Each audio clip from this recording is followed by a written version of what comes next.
Bismillahirrahmanirrahim. Alhamdulillahirabbil alamin. Wassalatu wassalamu ala asyrafil anbiya wal mursalin. Sayyidina wa nabiyina Muhammad wa ala alihi wa sahbihi ajma'in. Amma ba'du. Subhanaka la ilma lana illa ma 'allamtana innaka antal alimul hakim. Wa tub 'alaina innaka antat tawwabur rahim. Wa la hawla wa la quwwata illa billahil aliyyil azim. Adada kulli harfin kutiba wa yuktabu abadal abidin wa daharat dahirin radiyallahu ankum wa anni wa an jamil muslimin wa qala radiyallahu ta'ala anhu wa nafa'ana bi'ulumi fid daraini amin. Dan kita sambung qala musannif, dan demikian lagi memelihara perut daripada memakan makanan yang haram dan yang syubhat. Haram ini jelas sudah haram. Kalau syubhat ini antara halal dan haram, tidak jelas apakah haram atau halal, tapi agak-agaknya lebih ke haram. Jadi lebih baik ditinggalkan.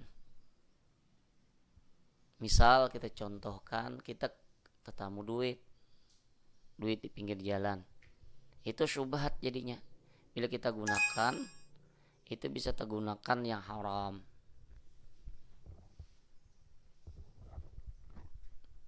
Atau makanan lah, makanan di pinggir jalan. Kalau kita cari orangnya kadang mungkin juga, misal sebiji korma, itu kadang mungkin juga orang mencari, cuman kalau kita makan itu syubhat jadinya, meragukan masih apakah halal atau haram. Dan hanya saja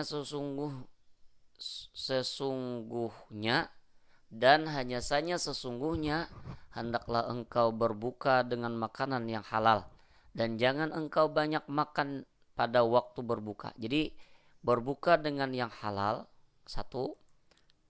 Yang kedua, jangan engkau banyak makan pada waktu berbuka itu. Walaupun halal makanannya, jangan terlalu banyak. Sekira-kira lebih daripada makan yang beradat pada tiap-tiap petang. Biasa kita kalau kemarian atau sore makan satu piring. Kalau kita makan sampai 5 piring atau 2 piring, itu keterlaluan namanya. Karena maksud daripada puasa itu, apa tujuan puasa? Hendak memecahkan akan syahwat. Ininya hendak melemahkan syahwat, keinginan perut. Kalau ini misalnya makannya behimat juga kemariannya, atau makannya keterlaluan, terlalu kenyang, itu sebenarnya tidak memecah syahwat. Itu namanya mengkada makan, dan mendhaifkan, melemahkan akan dia syahwat, supaya kuat mengerjakan ibadah serta takut akan Allah Ta'ala. Tujuannya supaya syahwat ini lemah, kuat beribadah serta takut kepada Allah. Coba kalau kita makan sedikit ketika berbuka, maka ibadah yang kita kerjakan, baik itu sembahyang maghrib atau tarawih, penuh dengan nasyat atau semangat, bukan dengan malas-malasan.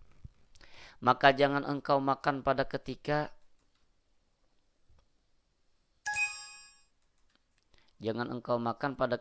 berbuka itu, karena mendapatkan makanan yang luput pada ketika pagi-pagi. Artinya jangan kita makan pada ketika berbuka itu mengkada makan pada siang hari. Jadi diqada, hitungannya sama jadinya. Kalau misalnya kita total sehari itu makan 3 kali 3 piring. Jadi ketika kita makan sahur sepiring, maka berbukanya 2 piring. Jadi sama saja kita itu tidak berpuasa. Kata beliau, maka tiadalah ada faidah puasamu itu padahal penuh perutmu itu dengan makanan. Imam Ghazali. Ini rahasia daripada puasa.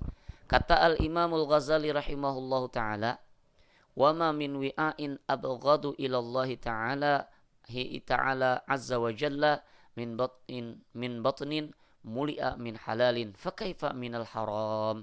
Artinya, dan tiada perut yang terlebih dibenci kepada Allah Subhanahu wa taala. Allah itu syarik, Allah tidak suka kepada perut yang penuh, daripada perut yang penuh. Ini yang Allah benci, daripada makanan yang halal. Halal yang dimakan, halal, tapi perutnya kekenyangan. penuh perutnya, maka betapa lagi daripada makanan yang haram. Yang halal saja dibenci oleh Allah karena berlebih-lebihan, apalagi yang haram. Maginnya lagi.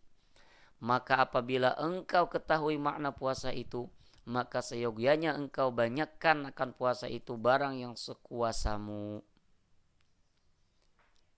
Maka apabila engkau ketahui makna puasa itu, maka seyogyanya engkau banyakkan akan puasa itu barang sekuasamu. Jadi kita banyak-banyak berpuasa itu semampu kita. Gimana? Berapa misalnya? Ini umum puasa, baik itu yang wajib atau yang sunat. Maka bahwasanya puasa itu pohon segala ibadah, dan yaitu anak kunci yang membukakan segala taat. Jadi kalau kita ini malas beribadah, malas sembahyang, coba kita puasa. Kalau sudah terbiasa puasa dan kita dapat makna atau faidah atau rahasia daripada puasa itu, maka puasa itu jadi motivator atau penggerak kita untuk melaksanakan ibadah yang lain. Sabda Nabi SAW dalam hadis qudsi, kalau Allah Ta'ala, kullu hasanatin bi asyri amsalha ila sab'imi'ati dhi'fin illa siyama fa innahu li wa ana ajzi bihi, rawahu Muslim wa Tirmidzi akhiri wa ghairuhuma. Artinya firman Allah Ta'ala, tiap-tiap kebajikan itu dibalas dengan 10 ganda. Jadi 10 satu kebajikan, 10 hingga 700 ganda. Ini memang ada penjelasan syarah hadisnya, tapi saya tidak jelaskan secara rinci di sini. Pokoknya 1:10 atau bisa juga 1:700. Tapi melainkan puasa. Nah, untuk puasa maka yaitu bagiku dan aku membalas dengan dia. Ini Allah, ini jatah Allah ya Allah, dan aku yang membalasnya. Berarti kada ada masuk hitung-hitungan lagi. Kada ada kalkulatornya lagi. Kalau ibadah yang lain masih ada kalkulator 1:10 atau 1:700. Tapi kalau puasa tidak ada kalkulatornya karena langsung Allah yang membalasnya. Dan lagi sabda Nabi SAW,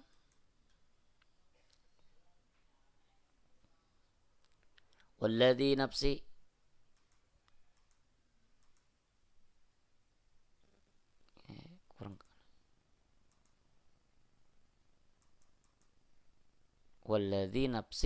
walladzi nafsi biyadihi la khalufu fami shaimi.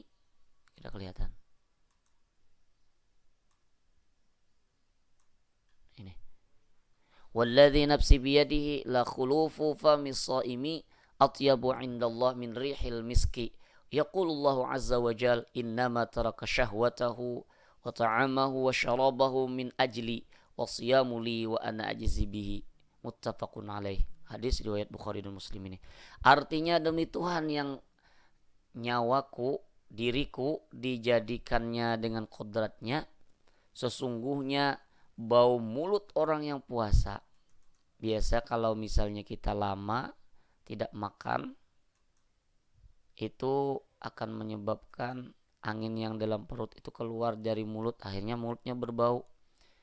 Itu terlebih harum, bau mulut orang yang puasa itu terlebih harum pada Allah Ta'ala. Di penilaiannya penilaian Allah. Makanya di dalam surah Al-Baqarah itu disebutkan alladzina yu'minuna bil ghaib, itu orang yang beriman dengan yang gaib. Secara zahir memang bau mulut orang yang puasa, bau mulut orang yang puasa itu berbau sekali. Tapi secara gaibnya, kalau kita beriman dengan yang gaib, kita yakin bahwasanya bau mulut orang yang puasa itu terlebih harum pada Allah Ta'ala daripada harum bau kasturi. Minyak yang harum ini, larang harga minyaknya ada. Firman Allah Ta'ala, hanya sesungguhnya meninggalkan ia akan syahwatnya, ia meninggalkan keinginan dirinya dan makanannya dan minumannya dari karena aku. Tujuannya karena apa? Karena aku. Ujar Sidin. Dan puasa itu bagiku, untukku, bagiku, dan aku membalas dengan dia. Dan lagi sabda Nabi SAW, lil jannati babun yuqal lahu rayyan fala yadkhuluhu illa shaimun, rawahu Muslim. Artinya bagi surga itu ada pintu dinamai baginya Rayyan, maka tiada masuk akan Rayyan, pintu Rayyan itu, melainkan orang yang puasa. Demikianlah pengajian daripada kitab Hidayatus Salikin fi suluki maslakil muttaqin, disusun oleh Syekh Abdul Samad Al-Falimbani, ditahqiq dan disempurnakan oleh Syekh Ahmad Fahmi Zamzam atau Abu Ali Al-Banjari An-Nadawi Al-Maliki. Mudah-mudahan pengajian kita ini diberkahi oleh Allah Subhanahu wa taala. Marilah kita semua menghadiahkan surah Al-Fatihah kepada pengarang dan pentahqiq. Mudah-mudahan kita dapat berkah dari beliau berdua. Al-Fatihah. A'udzubillahi minasyaitonirrajim. Bismillahirrahmanirrahim. Alhamdulillahirabbil alamin. Arrahmanirrahim. Maliki yaumiddin. Iyyaka na'budu wa iyyaka nasta'in. Ihdinas siratal mustaqim. Siratal ladzina an'amta 'alaihim ghairil maghdubi 'alaihim waladdallin. Amin. Wallahu a'lam bissawab.